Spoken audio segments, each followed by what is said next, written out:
And we shall be starting off right now with a look at how the money markets have been performing in trading. And if you can join me on our Super Wall, we should be able to walk you through some of the latest numbers we have at this hour.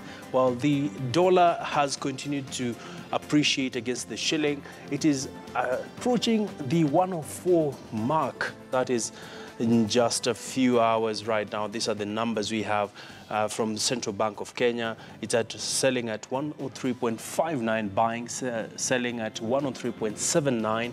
Not a good place for the shilling. Of course, this signals a sort of a weakening of the Kenya shilling against the dollar, and this has been really pegged on the upcoming elections as well as the global dynamics that continue to shape up across the world. Well, we would now want to take a look through the sterling pound. It's trading at 136.52, buying, selling at 136.82, and the euro is quite steady. It's at 121.61, buying, selling at 121.86. Well, those two currencies have sort of defied the market expectations, and they continue to post very strong numbers. Let's take a look at the NSE performance as of this hour, and it will be interesting to see. The Kenyan NSE has been the worst performing in the region, and this has seen investors lose quite a substantial amount of money. Last week we heard from the business community saying that Kenya has lost about 14 billion shillings since the political uncertainty happened. Of course, this has also been pegged on the Supreme Court ruling, which also hit the markets really hard. But in some quarters, we are seeing some optimism coming through, many saying it's just through this election cycle and the markets will be back. Turnover is at 1.1 billion shillings, and shares traded at 34.6 million shares, and NSE 20 index is at 3,541.56 points. The bonds traded very, very low compared to last week, where we did see the bonds hitting the $1 billion mark. This week they've been really subdued. It's at 288 million shares. Well, let's take a look at some of the most active counters. Well, Earth River Cement, they're among the highest in terms of activity today. They've moved 6.37 million shares.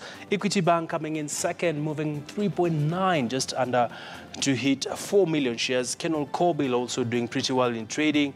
And this could be linked to the traveling that is happening in the country, as many of the voters prepare to travel to get to their destinations in order to take part in this election. We are seeing Safaricom, they're also doing well. They're at 1.30 million shares. And other than that, Safaricom has continued to be among the biggest movers. Well, Samia Africa also doing well. They're up 8%, and the share price at 2 shillings and 70 cents. Longhorn Kenya also posting some impressive market activity today. They are up 7.84%, and the share price at 5 shillings and 50. Nairobi Business Ventures also making a comeback. They are up 6.67%, share price at just under 2 shillings. Kapchorwa Tea also doing well. They are up 6.67, share price at 80 shillings. And let's take a look at some of the losing counters as of this hour. Well, Umeme Limited, they're down about 7.69%, share price at 12 shillings. Standard Chartered Bank also not doing well. They are down 3.14%, share price at 216 shillings per share. Bamburi Cement also on the losing end. They are down 2.78%, share price at 175 shillings. And lastly, we have Stanley Fahari. They are also among the stocks that have been on a low end. They're down 0.95%. Well, that's the latest from the markets as of this hour. And of course, at about 4 p.m., we shall be definitely looking at how the markets will have closed on this day.